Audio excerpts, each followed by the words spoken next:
Let's get DCX Warlord asks, who's your favorite tag team that you faced from 2024 to 2026? From 2024 to 2026. So let's say from your TNA return to today.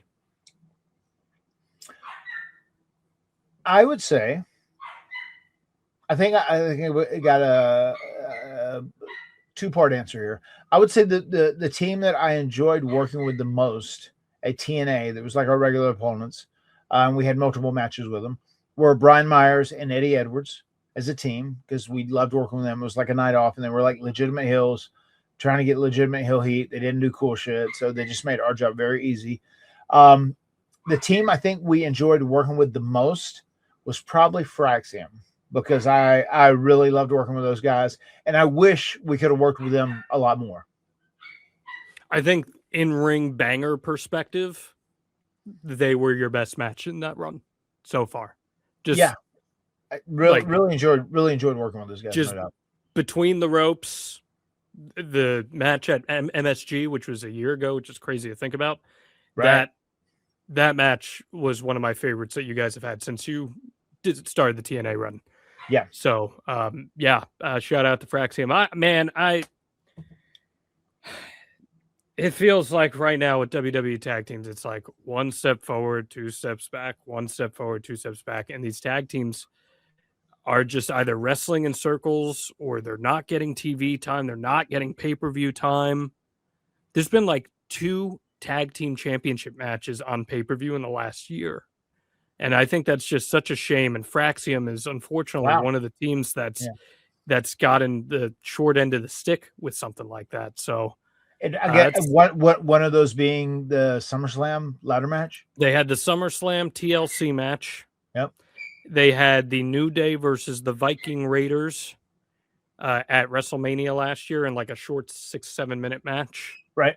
And there might have been a Royal Rumble tag match at last year's Royal Rumble. And those are the only tag team title matches on pay-per-view for WWE in the last year for the men's side. Yeah, I do. I would love to see. I mean, I would like to see a tag team title match on every pay-per-view. There should always be, because tag team wrestling is such an easy crowd baiter. The crowd bites on tag team wrestling done well. Also different from a singles match, because it's a different style, a different pace. It's a different style. It adds such an extra dimension to the match. And I think it's important to keep the tag team division relevant. I think the tag team division and great tag teams is something that helps benefit you as far as people wanting to tune into your product and see. I mean, tag teams can be very exciting. And like, I'm not trying to be negative here, but the Wyatt Six and Solos crew have been feuding for like 4 or 5 months now. And it's cyclical.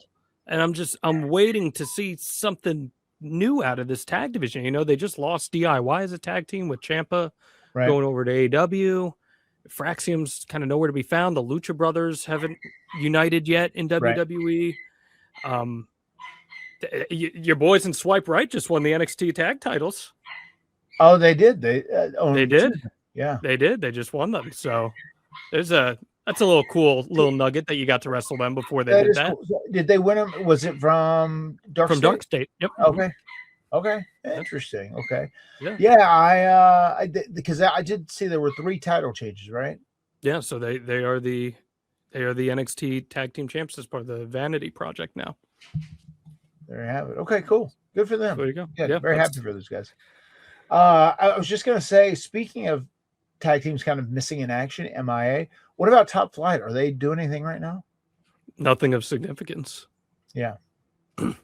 I was actually texting back and forth with Isaiah the other day, and going back, there was something that I had posted a throwback with Private Party about where we started. And, you know, the first time I remember meeting them was at House of Glory, and then kind of, you know, how it had to where like we were the TNA tag champs and they were the AEW tag champs.